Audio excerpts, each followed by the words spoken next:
Hello and welcome. Today is Sunday, December the, wait a minute, today is the 7th. Wait a minute, what is today? 5, 6, 7. Today is the 7th. I put the wrong date. I'll have to correct that. Yes, I will. Can I do it now? Yeah. Let's see. Can I do it now? I'm doing it now because that's crazy. That's crazy. I don't want to be incorrect in what I'm doing. And it's letting me do it. So let's go on and be correct about the situation. Okay. So now we should be straight. We should be straight. We should be straight. Okay. This is what I want to talk about. Is there any hope? I have talked about this before. Um, when these raids started happening months ago, and I just wanted to kind of say some things about it. You know, um, it's really sad, and you know, tonight I want to talk about, something that too often is kind of slipping beneath the headlines, something happening quietly, but hitting families loudly. And that is basically the reality of ICE operations across this United States of America. For years now, immigration enforcement has been framed as a matter of national security. But behind these official statements, behind the press releases and the statistics, there are people, there are families caught in the middle. And the truth is far from complicated, far more painful than most of us ever have been shown. And the thing is that they are picking up people who are actually going to their appointments, who are regularly checking in like they're supposed to do as they're on their way to legal status. So if they are doing what is right to be right, what's going on? What's going on here?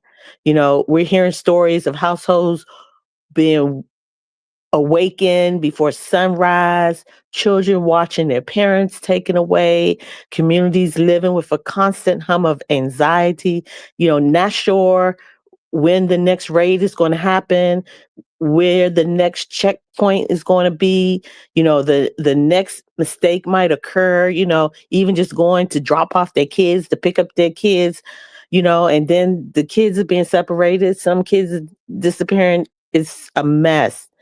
And yes, we know mistakes do happen. I mean, there have been cases where US citizens, green card holders, or people with legal status were wrongfully detained, and some still are. And for those families, the trauma isn't political, it's personal. Inside these detention centers, these watchdog groups and journalists have documented reports of overcrowding, lack of medical care, and preventable harm. And a number of people have actually left this earth while in custody. These unalivings are linked to medical negligence, untreated conditions, or unsafe environments.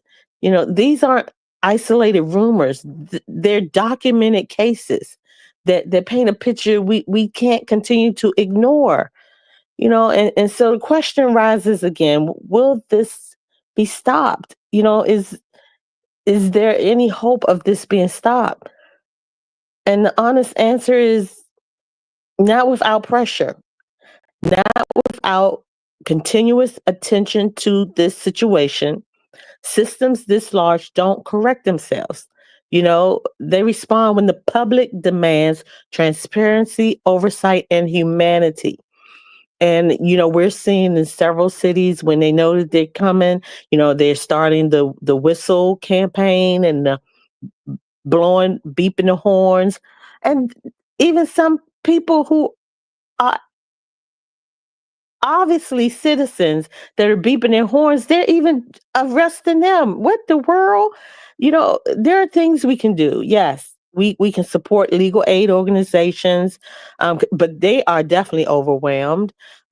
Staying informed instead of overwhelmed, which it takes a lot, because sometimes it's so much till you feel that you don't want to keep looking and seeing, because it can become very overwhelming, disheartening, discouraging, all of that. We definitely have to make sure we're voting for leaders who prioritize accountability, speaking up when we see injustices, even when it feels uncomfortable, even when it feels that it may be just a small gesture, do it.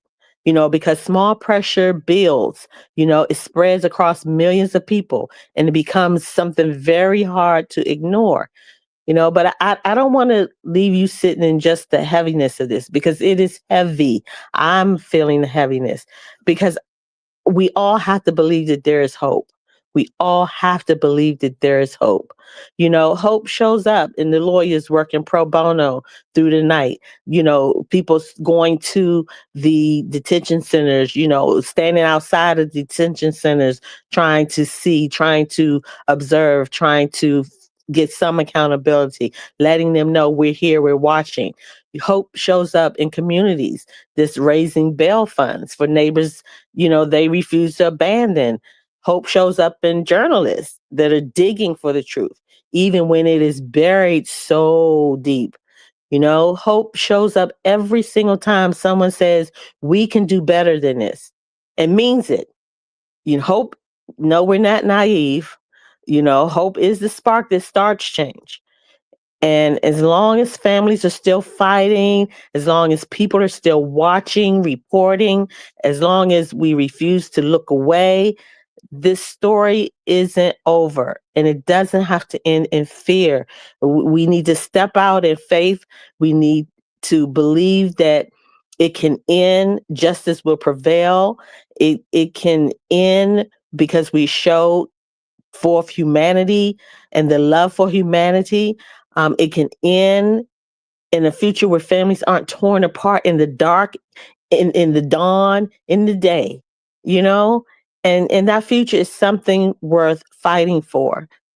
So I just hope that people are trying to understand that we can do something if we just stand together and just really try to believe that, or keep hope alive, and believe that somehow, some way, all of this will be reversed. Yes, we do want those who are committing atrocities, or that are illegal and are not trying to go the right path and get and becoming legal, or those that have committed crimes and should have been deported.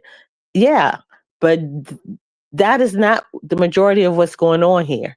So the thing is we just have to make sure that we just keep pushing and try to do our part.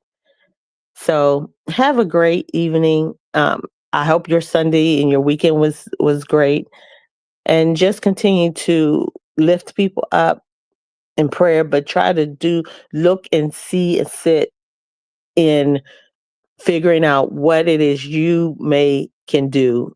If it's calling your congressional representative, whatever, your mayors, your local leadership, whatever, just try to reach out and see what you can do. Have a great evening.